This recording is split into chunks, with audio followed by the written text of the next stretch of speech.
Good afternoon. It's Friday. Have something I want to share with y'all. I think you'll find this somewhat entertaining. You never know what you're going to come across on your day-to-day ventures. That is a striped skunk. And it is a male. Got that skunk smell going on. Was run over by a vehicle, and I stopped and picked it up, and I'm going to try to process it. It's been a while since I've cased out a hide. Had gotten into it pretty big there for a while, and then I don't know, just kind of other things getting in the way.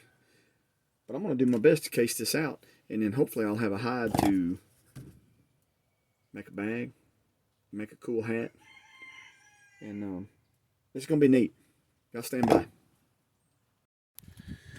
Okay, I hope this is not too graphic. I'm not going to get into the gory details of taking the hide off this critter. But these are some neat creatures. I have not seen many of these things around. They have some, look at that. That's Pepe Le Pew right there. I know they're around. You can trap them. They're a little predator. I wonder, I guess they're in the same family as a badger and a wolverine. I don't know. I'm not 100% sure on that. I'll have to check into that. But they are fur bearer, and this is going to be a neat hide to process. So I'm looking forward to it. This is interesting to case out. Got him cased out. Got him. Man, those big old stink glands. I gotta clean this up.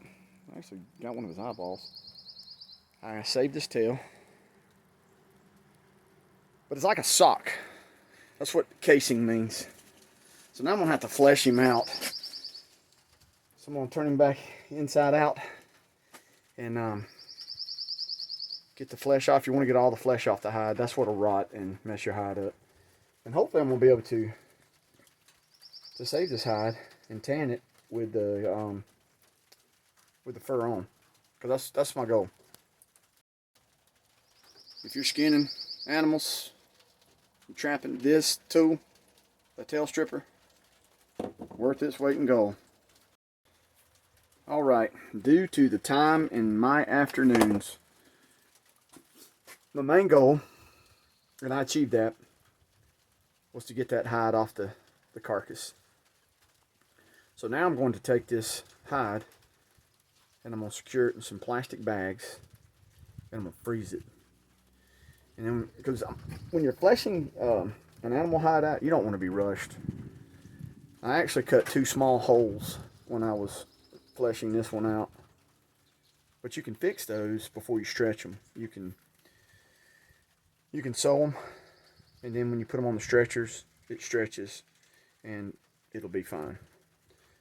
But being that this is going to be used for whatever I want it to be, I'm not really worried about all those holes, but I will fix those holes. But when you're fleshing that hide out on the fleshing beam, you definitely want to be careful and take your time when you're working that knife down, because it can skip and it'll cut the hide, and you don't want to cut the hide. You don't want to damage the hide, any more than necessary. But this is going to be, I think it's going to be something neat. This will make a cool hat. I've seen some hats made out of skunks. They're neat. They're neater than a coonskin cap. It's just a neat piece to, I guess, conversation piece is what I'm trying to think of. Alright, so I'm going to get this cleaned up here. And I am then going to put it in a big contractor's bag, something like that. And I believe when I get it fleshed out, I'm going to take it and put it in some tomato juice. Because I've read that tomato juice will help quell or stifle. I don't think it'll completely eliminate that odor, but the odor's not that bad. I've been around a skunk one time. I was in New York. We were doing a living history event up in Fort Ticonderoga. And these guys got to messing with a skunk one night, and the skunk got pissed off, and it sprayed one of the tents, and we had to evacuate the setup. And I mean, we had to get uphill from our camp was down in this little depression area, and we were about 300 yards up. I'm gonna tell you, I can't imagine. Yeah, I can't imagine, because we didn't get directly sprayed by that skunk, but we were right there in the vicinity, and you get hit in the face or your body with these things. Oh, Lord. And I've been sitting here looking at this thing, and I believe these little, I'm not going to touch them.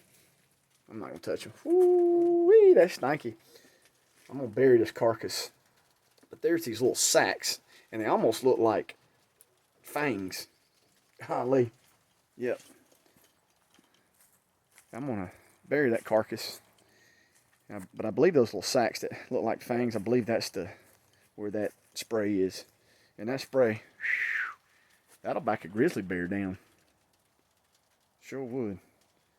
But thank goodness it's not sprayed. But like I said, due to my lack of time in this afternoon, I'm going to have to take this hide and put it in the freezer so it won't rot on me. And then one day, hopefully soon, when it's cool, I'll be able to get out here and flesh this hide out. And then maybe we'll have an end result soon on a video of making a hat or a bag or something. Who knows? All right, everybody, I hope y'all have a great Friday. See you later.